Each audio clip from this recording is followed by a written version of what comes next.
why don't we break down that brick by brick process understanding for you that followed next? Because I know that you've been quite methodical about it now. Obviously, There's been a returning to your sense of self, and now there's been a bit more of an academic phase by phase process that you can apply to things.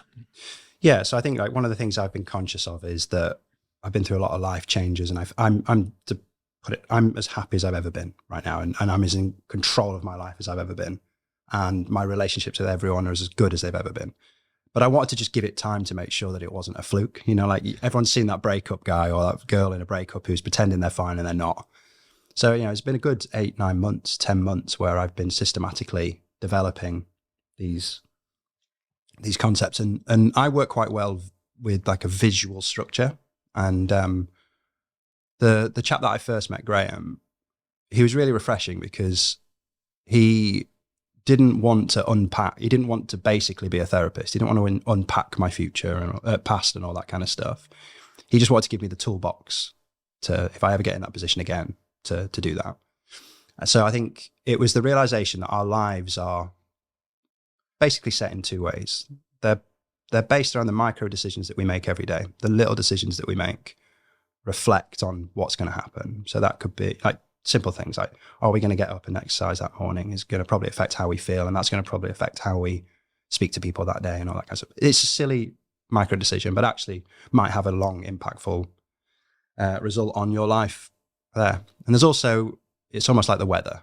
You can't control the weather, but you can have the right clothing in place. You know, if it's raining, you can have a waterproof and an umbrella to make sure that when the weather is bad, that you've got the tools to protect yourself from it. So it was establishing that some things in my life and some things in your life can happen without you asking for it. And they tend to, I don't know why the universe does it, but they tend to be chained. They tend to come the more than one. But also our micro decisions that we make and the way that we react to stuff has a massive, profound impact on how we deal with them.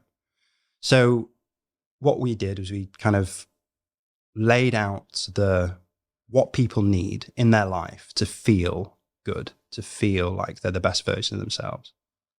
And if you imagine a ladder, the 2 rungs at the side of a ladder, and then each step, it's structured like that. So you make decisions in your life that are based on fitting this ladder model.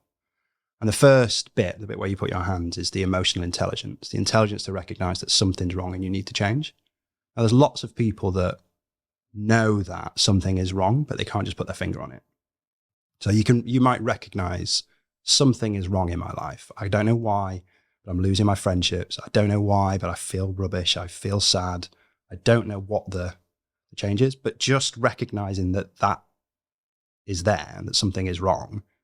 Step 1, you're done. And one of the most important things that you start in that first rung of the ladder is security and feeling safe. And that's different for lots of people. For me, it was having a safe space where I felt I could shut the door and be safe. My reality at the time was I worked from home. So my stress, the court case was all online. It was in COVID. So the high court case battle that we went through was in my lounge with my 6-week-old crawling around my feet.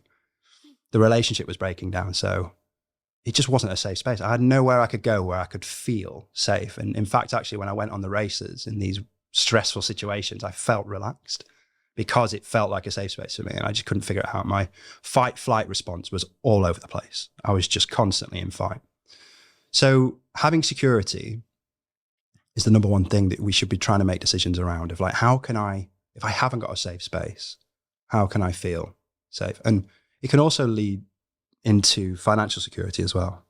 Scott Galloway does a hell of a lot of work on this, like the algebra of happiness and the algebra of wealth, of financial security just being an underpinning thing that can make us happy. It's one less stress. It leads to other things. So what decisions can I make in my life to make sure that I feel secure, I feel safe, and that I just have that one space where I can break from the world and recover? Because if you haven't got that, you're going to decline. And the one that's linked up to that is control.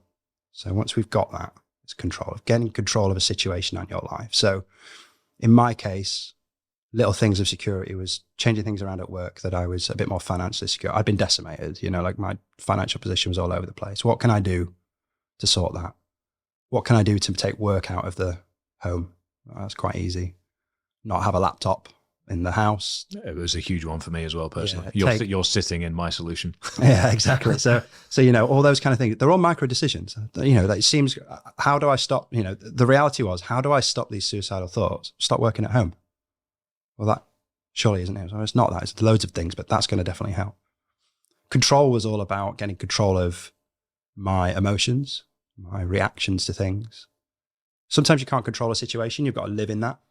That court case was out of my control to a large part, but I could control the way that I was behaving and the way that I was presenting myself. For me, there was a complete lack of presence with people I was around because my mind was distracted.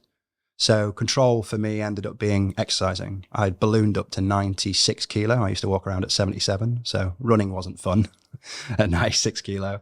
I was out of shape. I was really unhealthy. Couldn't run for a mile without stopping. Couldn't do a press up. Like, that's how bad I'd got from being a professional athlete to that.